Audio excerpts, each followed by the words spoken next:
Ya, saya coba lanjutkan ya. Berikutnya tadi lagi kita. Oh, ini nggak lama ini karena ada latihan nanti ya. Yang sudah kerjakan. Jadi jam 9 ada latihan. Ini udah sebagian ya. Sudah bisa menyaksikan ya. Sudah Pak. Bisa Pak. Baik. Ya. Bisa Pak. Kita memang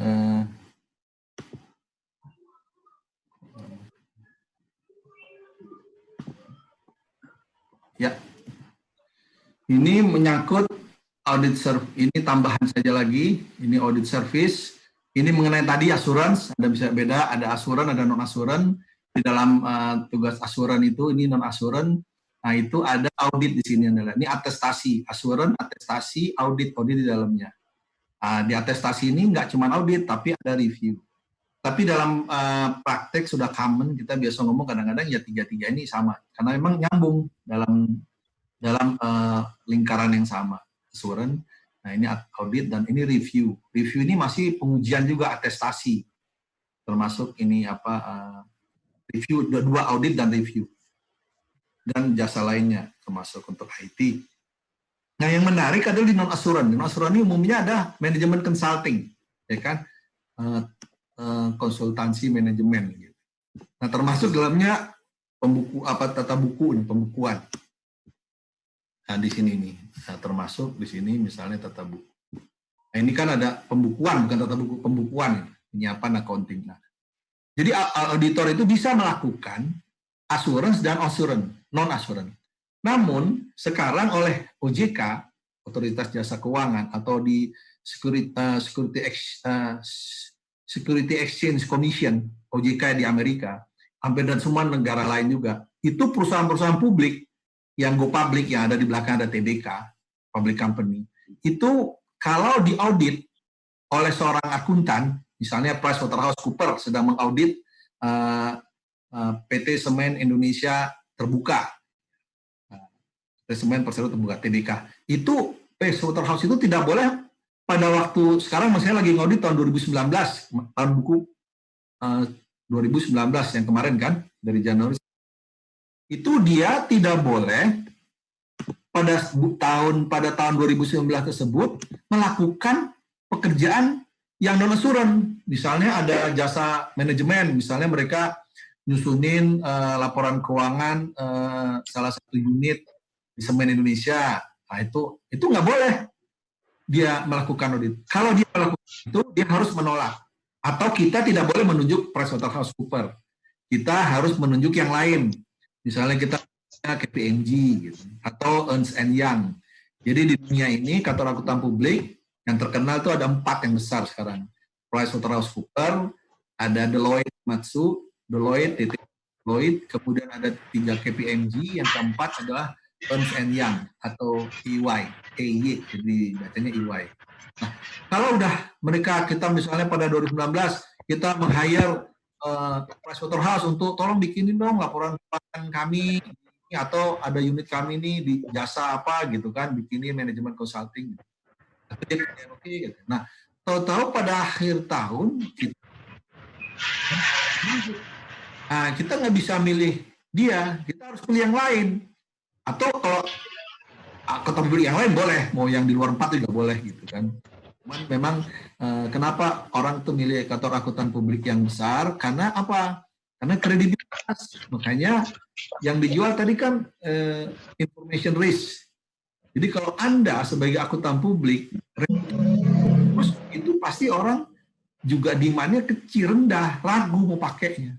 Makanya orang yang kantor akuntan publiknya itu terkenal, itu dia mahal kan. Kenapa mahal? Karena dia nggak bisa walaupun dia dibayar mahal, dia bekerja independen dengan objektif. Itu yang menarik kan. Nanti kita lihat kenapa bedanya akuntan publik dengan lawyer dan lain-lain. Nah, ini oke. Ini itu satu slide nih. Kemudian jenis-jenis audit itu di situ ada 3 kan ya. Ada ada audit operasional, ada compliance, audit laporan keuangan.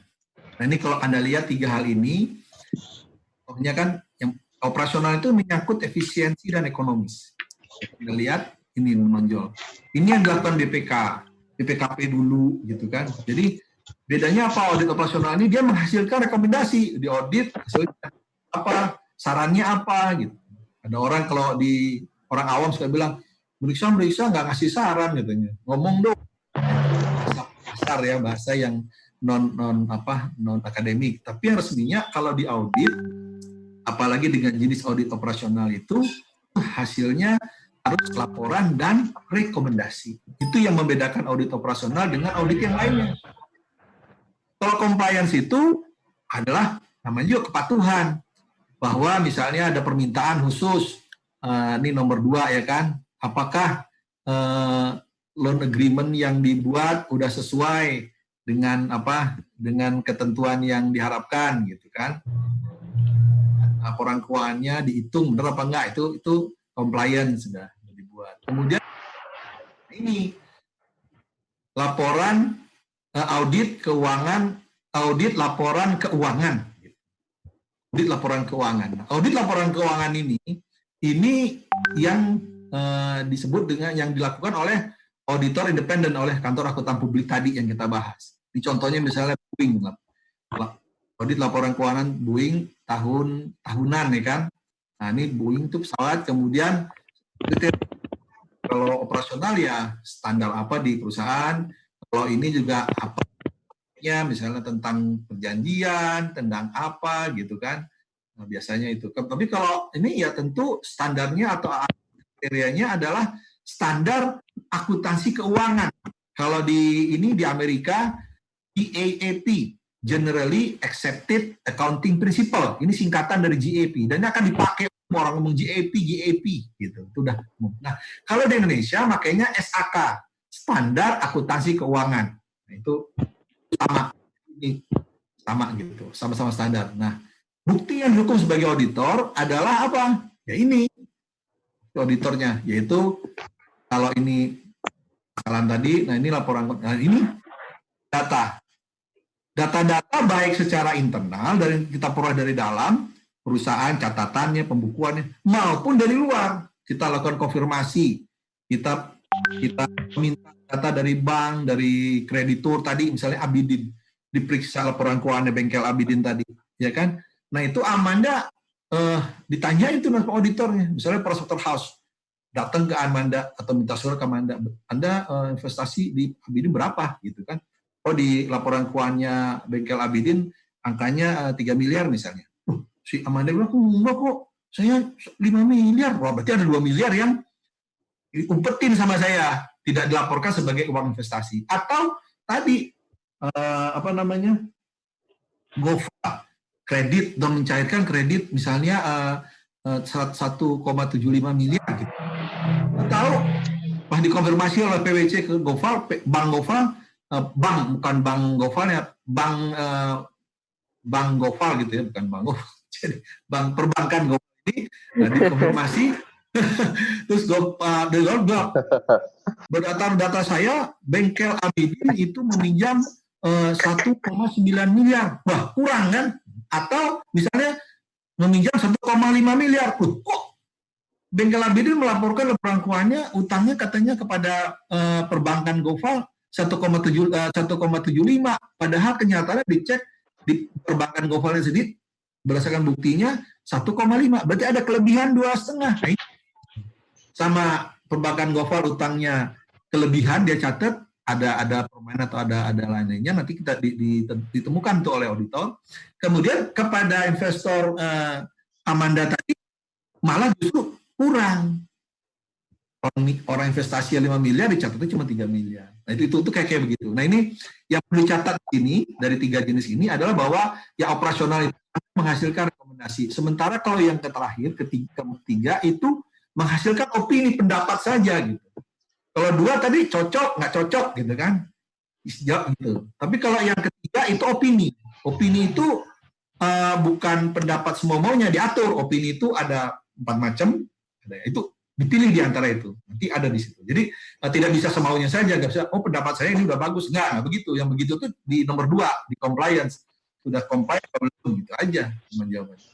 Nah, kalau kemudian kemudian istilah dalam audit laporan keuangan itu umum disebut audit umum bahasa Indonesianya. Aslinya bahasa Inggrisnya general audit. Jadi orang kalau Anda mendengar ada ini GA itu maksudnya audit laporan keuangan, singkatan dari general audit. Udah banyak orang bilang GA.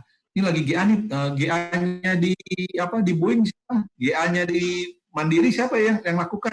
Oh, GA Mandiri yang lakukan misalnya KPMG gitu. Itu kayak begitu. Oke.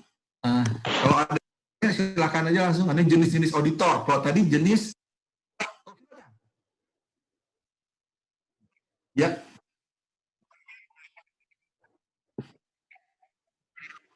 Oh, aduh, nanti saya coba ini ya. Udah saya ini sih, dia kalau ada langsung ini langsung minta please itu waiting gitu, waiting to room apa gitu. Jadi saya ini udah. Jadi kita lanjut lagi. Nanti mungkin kalau ada mungkin masalah sinyal aja kali ya, karena memang ini itu yang harus kita jalani karena kuliah remote begini, apalagi tempat kita berbeda-beda jauh-jauh kan. Mungkin Anda yang beruntung, ini ada yang 7 orang nih waiting room, udah saya invite lagi admit all ya kan. Ya karena jauh gitu. Bahkan di lembaga kemarin tolong dihindari jangan pagi ini ya pakai yang mana, saya juga belum tahu. Beberapa teman ada yang bilang pakai Google atau Google Classroom nggak ada omongannya ya, nggak ada ketemu begini kan. Bisa juga, makanya saya siapkan semuanya segala kemungkinan yang bisa. Jadi saya siapkan slide juga, nanti slide ini kalau emang disampaikan juga. Tapi mungkin sambil beberapa hal yang ada di lapangan yang mungkin nggak tercover. Nah ini jenis, saya lanjutkan, jenis auditor, tadi jenis audit ya. Jenis audit pekerjaan audit. Kalau ini jenis auditornya, auditor yang melakukan audit tadi. Di sini di buku itu ada 4 ya, jenis auditor ada 4. Nah yang pertama CPA atau Independent Certified Public Accountant. Kenapa dia selalu mengedepankan independent? Karena itulah modal dasarnya.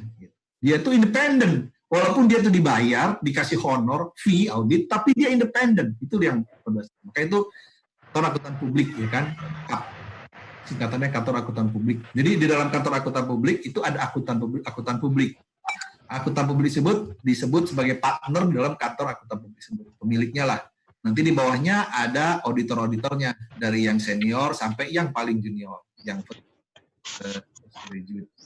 ada semua, termasuk pembantu-pembantunya, asisten auditor. Nah yang kedua adalah BPK. Ini di Amerika namanya Government General Accounting Office, GAO singkatannya. Ini di Amerika, kita kan buku memang mengacu kepada Amerika. Ini di Amerika, auditor Amerika. Jadi auditor BPK gitu. Kalau di Indonesia Supreme Audit Board gitu ya, kalau kita istilahnya Supreme Audit Board gitu, ya GAO. Dan ketiga adalah Internal Revenue Agents. Ini Anda nih, Anda sekalian. Most likely Anda sekalian, kecuali Anda nanti pindah kayak saya kan. Pindah dari BPK, pindah ke BUMN. Kalau pindah ada nanti akan menjadi auditor pajak. Soalnya Anda di pelayanan, kadang-kadang di pemeriksaan. Pada saat di pemeriksaan, di direktorat pemeriksaan atau di kantor pemeriksaan, itu Anda menjadi tax auditor. Tax auditor atau di Amerika. Amerika istilahnya Internal Revenue Agent. Kenapa disebut Internal Revenue? Karena penerima pajak itu kan internal revenue, penghasilan secara intern dari rakyat. Nah, dia itu filosofinya, bukan tax. Jadi internal revenue, kita nggak pajak. Tax auditor nomor 3. Nah yang keempat ada yang paling unik, yaitu berbeda dari semua, ini adalah internal auditors. Internal auditors ini ada di mana-mana. Ada di BPK, ada di BPKP, ada inspektorat, ada di perusahaan. Perusahaan pun banyak ada internal auditor. Saya pernah jadi kepala internal audit satu BUMN, ya kan? dan beberapa di anak BUMN yang lain juga gitu. Nah itu pernah. Nah ini dari segi jenis auditor. Nah, ini saya mau tambahkan. Anda pemahaman mengenai posisinya. Itu ada internal auditors, ada external auditors. Jadi namanya internal, eksternal itu ya tentu dalam dan luar. Ini contoh BPK. BPK itu eksternal auditornya pemerintah. Jadi BPK itu oleh Kementerian Keuangan, oleh Kementerian Agama, oleh Kementerian Dalam Negeri dianggap eksternal auditor karena dia orang luar. Gitu. Berbeda dengan Inspektorat Jenderal di Kementerian Keuangan misalnya. Atau kita ambil satu Kementerian Agama aja. Atau Dalam Negeri deh yang populer. Kementerian Dalam Negeri itu kan ada Inspektur Jenderalnya, eselon 1 di bawah Menteri. Itu dia bagi Kementerian Dalam Negeri, dia adalah apa? Internal auditor. Internal auditor dari Kementerian Dalam Negeri. Nah, BPK adalah external auditor. BPK sendiri ya punya internal auditor, ada di dalam, namanya inspektor apa di dalam BPK itu untuk internal auditor. Kemudian BPKP ini unik. Satu pihak bisa jadi internal, satu pihak bisa jadi eksternal. Untuk di kalangan BPKP ini langsung di bawah presiden kan? Berarti apa? BPKP ini internal auditornya lembaga kepresidenan. Kalau BPK kan internal auditornya dari rakyat Indonesia. Presiden itu bisa diperiksa oleh BPK. Bukan bisa, maksudnya presiden itu melihat BPK adalah external auditor. Itu eksternal saya tuh, bukan orang saya. Bukan. Dia itu dari rakyat ditunjuk untuk memeriksa saya gitu. Nah, presiden punya internal auditor sendiri, yaitu BPKP. Nah, saya nih BPKP auditornya presiden nih.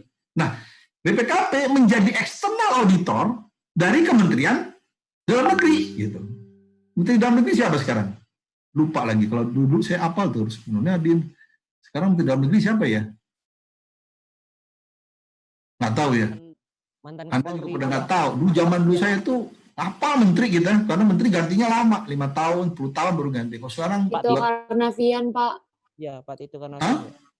Tito Karnavian, Pak. Oh, malah orang mantan Kapolri. Lagi, bekas Kapolri. Nah, iya. Sebagai menteri dalam negeri itu melihat BPKP itu sebagai eksternal. Kenapa? Dia nggak bisa diatur sama Pak Tito, kan?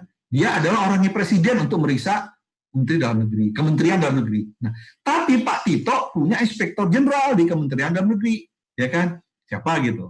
Atau Menko dulu kakak kelas saya dulu Inspektor Jenderal Kementerian Dalam Negeri. Aku jadi lupa. Oke. Atau yang sekarang Dodi Setiadi, ya kan? Itu Inspektor Jenderal di Menko Info. Nah, Menko Info itu jadi dia internal auditornya dari kementerian tersebut.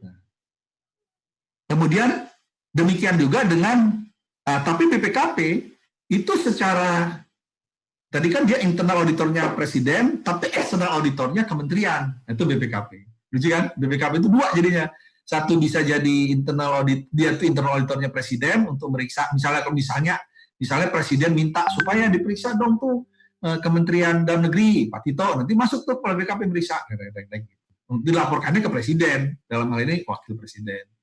Nah, tapi ada juga Inspektur Jenderal di Kementerian Dalam Negeri, itu ada internal auditor. Dia membuat laporan, memeriksa untuk kepentingan kementerian. Dan dia, Inspektur Jenderal, menjadi eksternal auditor bagi siapa? Bagi direktorat atau direktorat jenderal di bawah Kementerian Dalam Negeri. Misalnya Direktorat Pendidikan Dasar. Siapa itu? Nah, itu dia melihat Inspektur Jenderal sebagai eksternal. Aduh, eksternal nih meriksa nih. Nanti dilaporin ke menteri gua, ke menteri saya. Gitu kan. Nah, yang terakhir adalah SPI. SPI itu adalah Satuan Pengawas Intern. Ini adalah internal auditor di lingkungan badan usaha. Ini banyak istilahnya selain SPI, ada lagi yang namanya auditor internal. Ada lagi Satuan Audit Internal SAI. Gitu.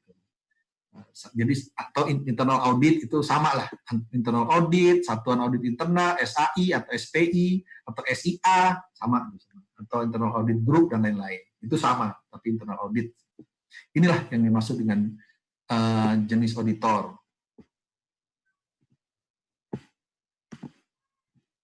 Nah, Sekarang auditing standard. Oh ini dulu kali ya.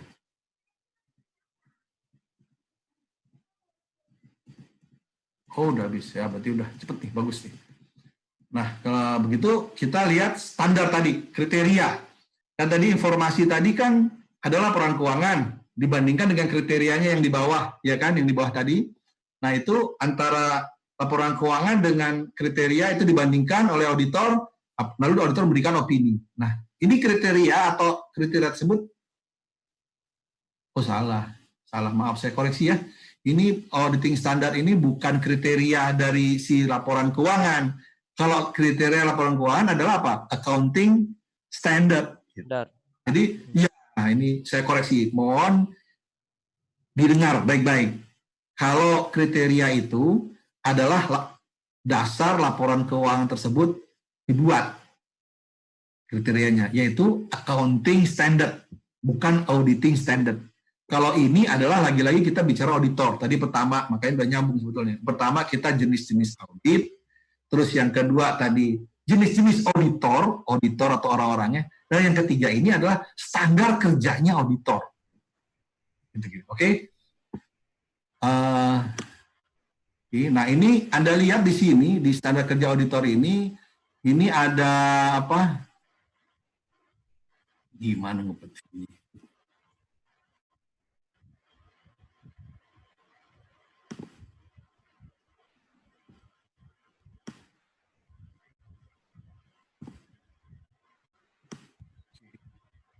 Iya. Nah, di sini Anda lihat di buku itu kita menggunakan standarnya yang disebut di Amerika itu GAAP, ya. Tadi ingat kita bicara GAAP, Generally Accepted Accounting Principle, GAAP. Nah, itu adalah standar akuntansi. Standar yang digunakan untuk menyusun laporan keuangan. Kalau GAS atau General Accepted Auditing, bukan accounting ya, auditing standard, ini adalah standarnya auditor yang meriksa. Jadi auditor atau akuntan publik tadi harus mengikuti standar ini. Ini di Amerika. Ini standar ini dibuat oleh standar ini kan kumpulan masing-masing standar itu macam-macam. Standar itu disebut Statement of Auditing Standard yang diterbitkan oleh Accounting Standard Board. Lembaganya namanya Accounting Standard Board. Nah, ini yang menerbitkan bukan pemerintah. Ya kan? Yang menerbitkan adalah profesi yang disebut AICPA, American Institute of Certified Public Accountant. Artinya itu apa? Institut atau asosiasi akuntan publik di Amerika. Itu yang menerbitkan standar itu. Nah, dalam perkembangannya, ini dari dulu Amerika seperti kebanyakan kasus lain hal-hal berbagai hal kehidupan lah ya, bahwa Amerika itu kan juga menjadi benchmark semua, diikutin, termasuk Indonesia mengikutinya. Nah, dalam perkembangannya itu di dunia internasional, istilahnya internasional, karena ini tumbuh pemahaman bahwa standar ini kalau bisa kita harmonis, harus sama dong ya seluruh dunia gitu, sesuai dengan kebutuhan. Nah, makanya kalau Amerika bikin sebagai superpower, yang lain ngikutin gitu kan. Memang banyak juga yang ngikutin. Nah, tapi pemahaman internasional negara-negara Eropa bikin yang baru, ya bukan yang baru, sesuatu yang bisa pakai sama-sama. Kenapa harus sama standar? Karena supaya laporan keuangan, pekerjaan yang dilakukan oleh auditor tadi itu sama gitu. Kalau ngaudit di Amerika, ngaudit di Asia, ngaudit di Eropa, itu sama ukurannya, standarnya sama. Nah, makanya di internasional dibikinlah dalam organisasi IFAC namanya. IFAC itu International Federation of Accountant. Jadi asosiasi federasi akuntan dunia, ya kan? Anggotanya semua negara Eropa. Amerika nih kayaknya ya biasalah, beda sendiri, nggak mau gabung gitu kan. Tapi nggak tahu sekarang ini nggak mau gabung, yang lain. Jadi kemudian terbitlah di sini namanya lembaga. Lembaganya namanya IAASB, International Assurance and Audit Standard Board. Ini yang membuat standar. Standarnya yang kalau di Amerika namanya GAS, di internasional itu namanya ISA, International Standard on Auditing. Jadi standar internasional pada auditing, karena ada yang accounting juga, accounting standard juga ada. Nah ini sementara di Indonesia kita pakai ini karena bahasa Indonesia, namanya SPAP, yaitu namanya singkatan dari Standar Profesional Akuntan Publik. Jadi profesional itu orangnya, jadi orang itu standar untuk orang-orangnya tadi. Jadi Standar Profesional Akuntan Publik. Yang ini diterbitkan oleh Asosiasi Akuntan Publik di Indonesia. Namanya Institut Akuntan Publik Indonesia. Anda jangan bingung dengan Ikatan Akuntan Indonesia. Ikatan Akuntan Indonesia adalah dulunya semua Ikatan Akuntan Indonesia. Dulu, awal berdirinya. Sampai sekarang Ikatan Akuntan Indonesia masih ada namanya IAI.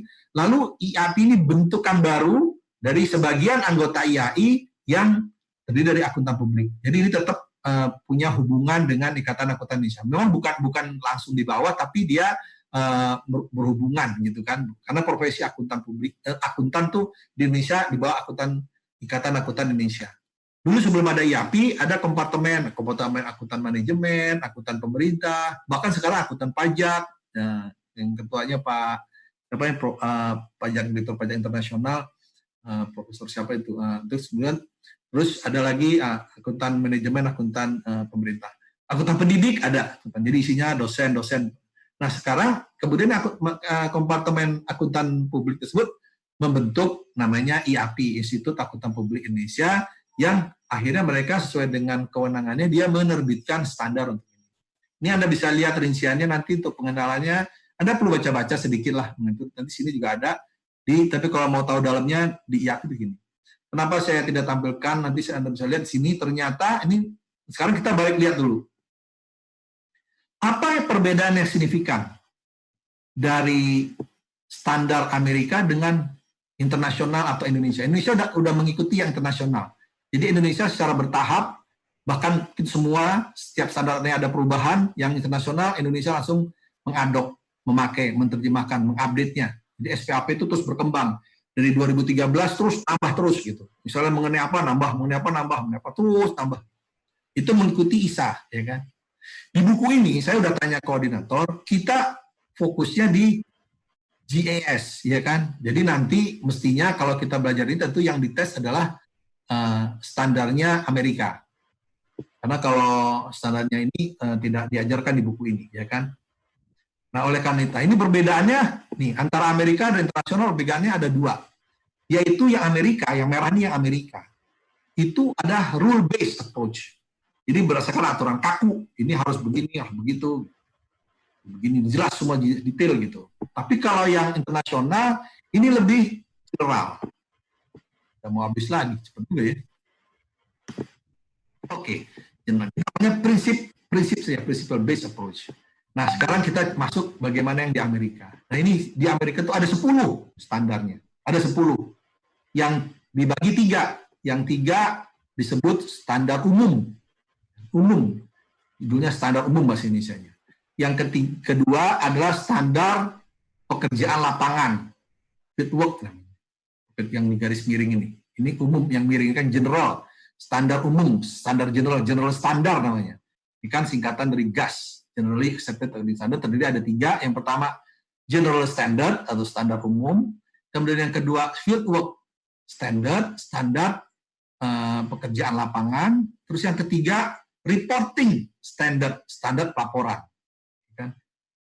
Jadi tiga ini masing-masing. Yang umum itu ada 3 standarnya. Yang pekerjaan lapangan ada 3 juga standarnya. Yang pelaporan ada 4 standarnya. Yang 3 itu menyangkut kualifikasi dan conduct di dalam umum, yaitu isinya ini. Jadi harus adequate training and proficiency. Artinya itu harus punya pelatihan, harus kompeten, ada pelatihan mengikuti. Kedua, independent in mental attitude. Ini harus objektif, independent. Yang ketiga, due professional care. Jadi yang umum ini, it's all about kualifikasi, tentang kualifikasi dan perilaku.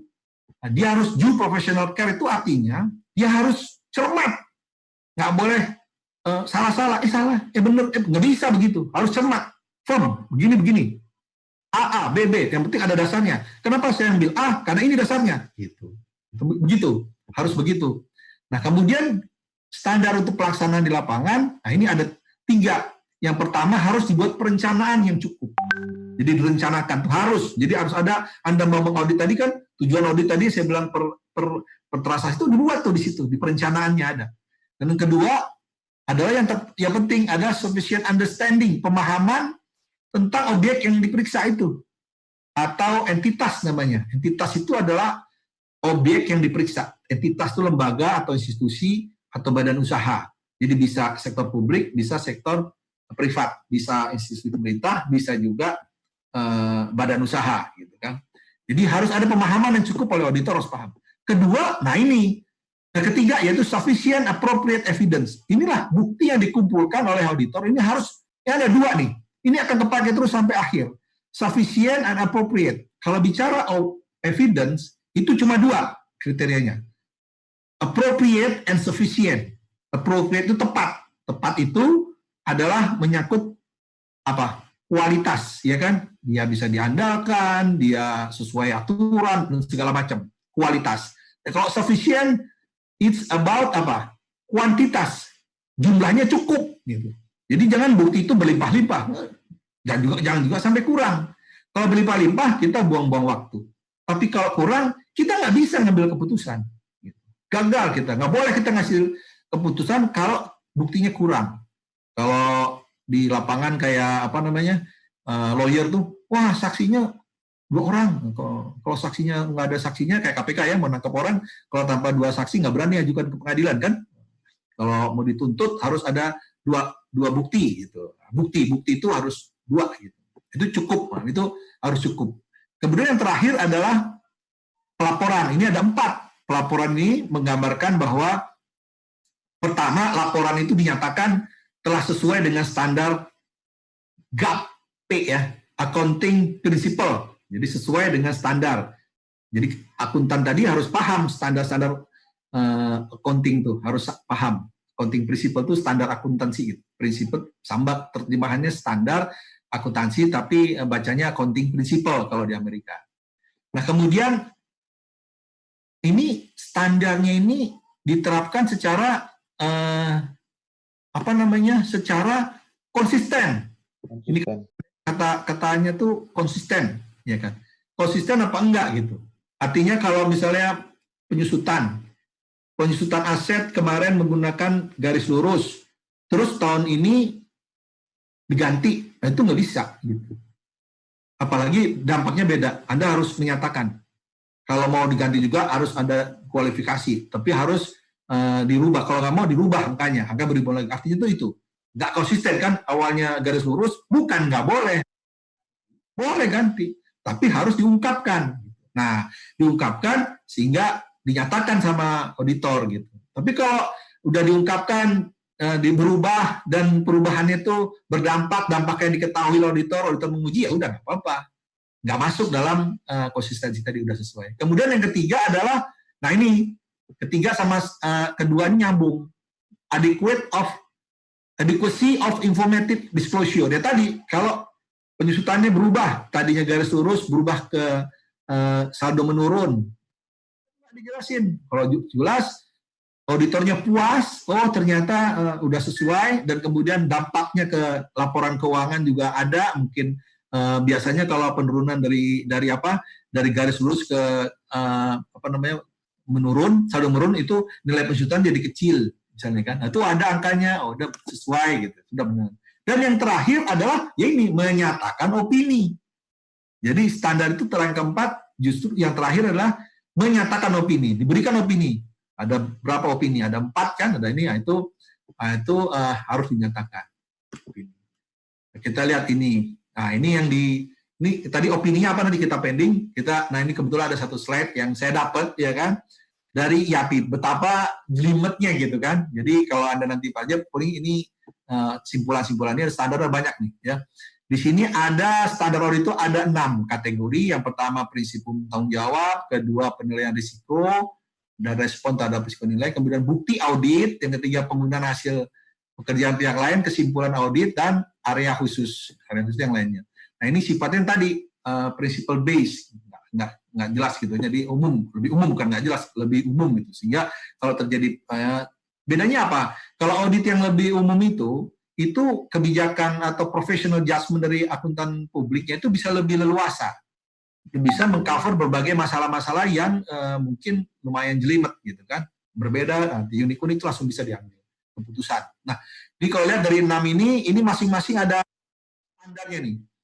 Ini yang pertama 200, nomornya ini nomor 300, kodenya saja. Nah, kayak yang pertama ini ada 8, ya kan? Nah, kalau bukti audit, betapa pentingnya bukti audit itu Anda lihat ada 11, gitu kan? 11. Demikian juga yang lain. Nah, ini standar. Dan bahkan di dalam standar ini baru 1. Jadi secara keseluruhan SPAP itu, ini kan salah satunya SPAP itu adalah standar audit. Di dalam SPAP, standar profesional akuntan publik itu ada standar audit, ada standar perikatan review, ada standar perikatan asuran. Ada standar. Ini belum, yang merah belum masih dalam proses, masih exposure draft, masih diinginkan. Nah itu standar. Kita sekarang udah di jam berapa ini ya? Ini opini. Anda harus ini kan, harus apa?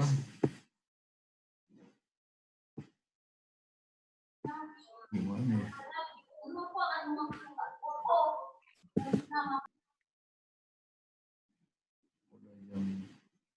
Wah, harus ini ya, Anda harus. Ntar lagi mau post test ini. Kalau gitu ini kita, jadi opininya tadi, opini itu ada apa? Ada 4 ya kan, ada unqualified, ada qualified, ada unqualified dengan penjelasan, ada qualified, ada adverse atau disclaimer. Ini bahasa Indonesianya ini wajar dengan pengecualian. Oke, ini kemudian ini kualifikasi wajar dengan pengecualian. Yang ini adverse itu tidak setuju, kalau disclaimer itu menolak. Ini beberapa hal yang menjadi, ada 4 kategori opini. Nah ini format laporannya ini penting. Jadi kalau Anda diminta suruh memberi contoh laporan keuangan, ini komponennya harus dipenuhi. Jadi jangan menulis contoh laporan menjawab alamatnya nggak ada, kemudian title-nya nggak ada, kemudian ini alamat yang dituju ada, kemudian dan seterusnya ini. Nah ini kemudian ada opininya, kemudian di bawah juga disebut bawahnya tanda tangan siapa dan namanya serta mungkin data-data mengenai akuntan publiknya, nomor register dan lain-lain. Nah, ini beberapa kondisi yang diperlukan, ini ada di buku juga. Kalau ini dipenuhi, lalu ini unqualified. Intinya sebenarnya cuma 3, ya kan? Ya